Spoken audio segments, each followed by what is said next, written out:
Hi అండి. మీరెప్పుడైనా ఇంటికి తీసుకొచ్చిన కోకోనట్‌లో వాటర్ తాగేసి కోకోనట్ కూడా తిన్నారా? నేనైతే ఇవాళ తిన్నాను. ఎలా తిన్నానో చూపిస్తాను. కోకోనట్ ఎలా ఓపెన్ చేశానో కూడా ఆ టిప్స్ మీకు చూపిస్తాను. ఎలాగో మనం తీసుకొచ్చిన కోకోనట్ చాలా లేతగా ఉంటాయి కదా! సో, ఒక నైఫ్‌తో అటు ఇటు కొంచెం కొంచెం కట్ చేసుకున్నాననమాట. దానికన్నా కింద వరకు వీలైనంత వరకు. కొంచెం గట్టిగా అంటే లేతగా ఉంటాయి కాబట్టి కట్ అయినాయి కింద వరకు. సో, కంప్లీట్ కింద వరకు అవ్వలేదు గానీ పర్లేదు.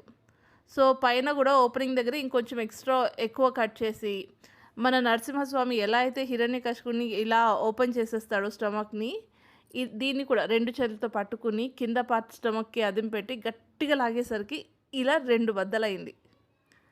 2 బద్దలైన ఈ కోకోనట్‌ని లోపల చాలా లేతగా ఉన్న కోకోనట్‌ని తీసుకొని తింటే ఎంత బావుందో. చిన్నప్పుడు మా ఫాదర్ అయితే మాకు కొంచెం షుగర్ యాడ్ చేసి ఇచ్చేవాళ్ళు. బట్ ఇప్పుడు అందరూ హెల్త్ కాన్షియస్ అయిపోయారు కదా! So, no sugar direct coconut అనమాట. ఇందాక మా వాడు ఎలాగో మ్యాంగో తిన్నాడు. ఆ మ్యాంగోతో వచ్చిన వేడికి ఈ కోకోనట్‌తో పోయినట్టే. సో, ఈ టిప్ మీకెలా అనిపించింది? అండ్ ఈ వీడియో ఎలా అనిపించింది? నచ్చితే లైక్ చేసి, ఒక షేర్ చేసి, సబ్స్క్రైబ్ కూడా చేసుకోండి. Thank you for watching.